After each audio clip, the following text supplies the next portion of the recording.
Neste vídeo, iremos aprender a calcular a tensão induzida nos estatores de um síncrono, através da fórmula, como mostrado na figura, onde ES é a tensão de saída no secundário ou no estator correspondente, a tensão máxima induzida no síncrono, que nesse caso é o padrão, 52 volts, vezes o cosseno do ângulo formado entre o rotor e o estator. Aqui temos um exemplo de um síncrono com seu rotor a 0 graus.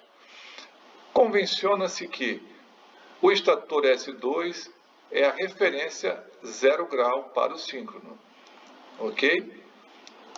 Então, eu aplico a fórmula. Tensão no estator é igual a tensão máxima vezes o cosseno do ângulo formado entre o rotor e o estator que eu quero medir.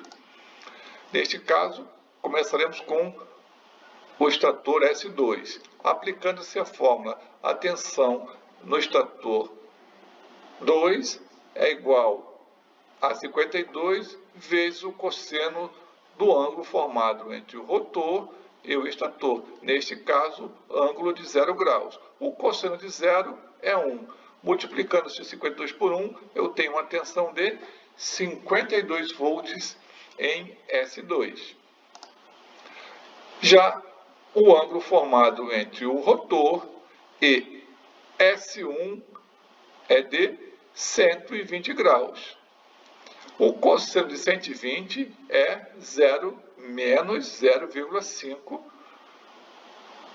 Multiplicando-se 52 por menos 0,25, correção, menos 0,5, obtém-se uma tensão em S1 de menos 26 volts.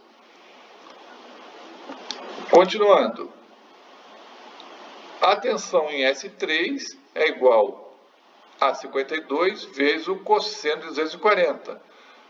Portanto, nós observamos aqui, o rotor está a 0 e o ângulo formado entre o rotor e S3 é 240 graus. O cosseno de 240 também é o mesmo, menos 0,5.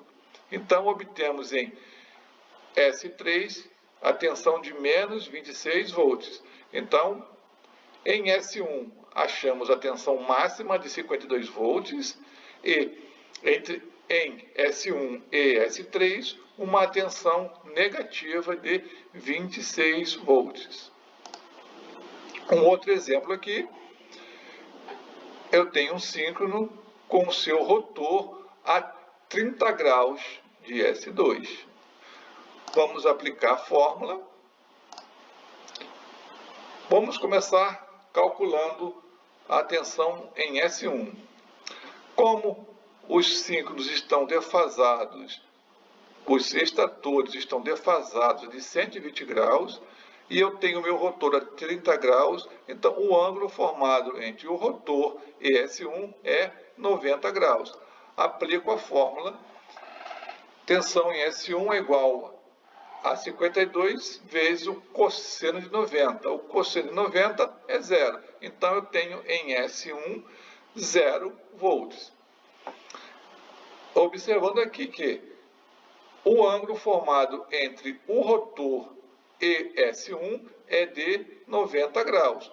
Toda vez que o rotor e o estator que eu quero medir formarem um ângulo de 90 graus, eu sempre vou encontrar 0 volts de saída neste estator. Vamos calcular agora a tensão em S3. Entre o rotor, a posição do rotor e S3, eu tenho um ângulo de 210 graus. Aplicando a fórmula, eu vou multiplicar 52 volts vezes o cosseno de 210, que é menos 0,866. Multiplicando por 52, eu atinjo uma tensão em S3 de menos 45 volts. Agora vamos calcular a tensão em em S2 e o ângulo formado entre o rotor e S2 é um ângulo de 330 graus. Observem que, para medir um ângulo, eu sempre uso o sentido horário, nunca sentido anti-horário para medir um ângulo, correto? Então, o ângulo formado entre o rotor e S2 é 330 graus. Colocando-se a fórmula, 52 vezes o cosseno de 330, que é o mesmo valor de 210 com o sinal oposto. Então, nesse caso, eu terei 45 volts positivo em S3.